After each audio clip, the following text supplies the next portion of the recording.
If you're just in the opening stages and you're already feeling like you want to give up, it can't be something that's very important to you. And I would give up and I would move on to something else. But if you're halfway through, do not give up. Keep going if it's something that's important to you.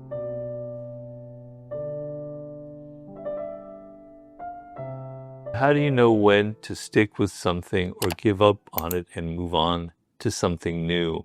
It depends on how far you're into it and the level of engagement and desire that's involved. If it's something that matters a lot to you, it's something that you've wanted to build or create for many, many years, it reaches something very deep within you, it has a personal effect and you're drawn to it personally, then you don't want to give up. Now, it depends on what's making you want to give up. Are you bored? Are you restless? Are you distracted? Is there some new shiny object that interests you? Well, that means your level of engagement and desire was a bit thin. It really wasn't attached to you that deeply. It probably didn't matter to you that much. Yes, it's okay to give up. But usually when it's something that's very deep and very important to you, when you reach that point where you're frustrated, you might contemplate giving up, but part of you goes, I can't give up because it means so much to me. I'm so deeply involved. It's so important to me. And you're conflicted. And then you must push past that inner conflict. You must push past those doubts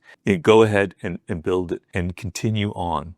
I tell people in any venture, when you're frustrated, when something isn't working out and you're blocked and you don't know where to go next, it's a sign that something is happening in your brain, something positive is happening. Unconsciously, things wheels are turning in there. And your frustration is merely a sign that you're not aware of the progress that you're making unconsciously. And you have to push through it. I read about the story about the great German composer Johannes Brahms. He was working on a symphony. He was completely blocked. And he was going to give up on it. And he gave up on it because he couldn't figure it out. And then the next day, suddenly it all came to him, all the ideas, because he had given up on it, because he decided to move on. That's another thing that can happen to you, because he didn't really give up. He was really secretly hoping for a solution to come to him at some point. So if you're just in the opening stages and you're already feeling like you want to give up, it can't be something that's very important to you. And I would give up and I would move on to something else. But if you're halfway through,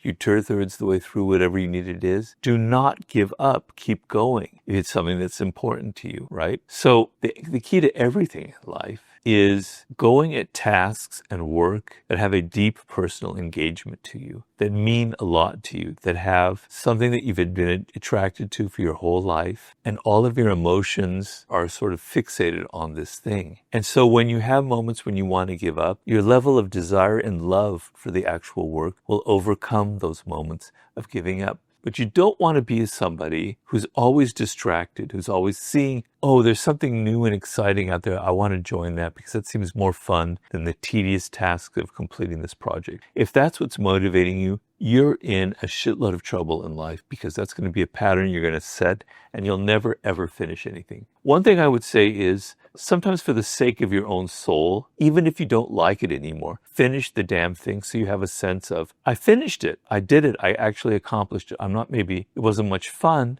but now I know what it's like to finish something. I'm not going to set that pattern in my life of having half-fulfilled dreams, half-assed kind of thoughts and wishes. I'm going to actually finish something to the end.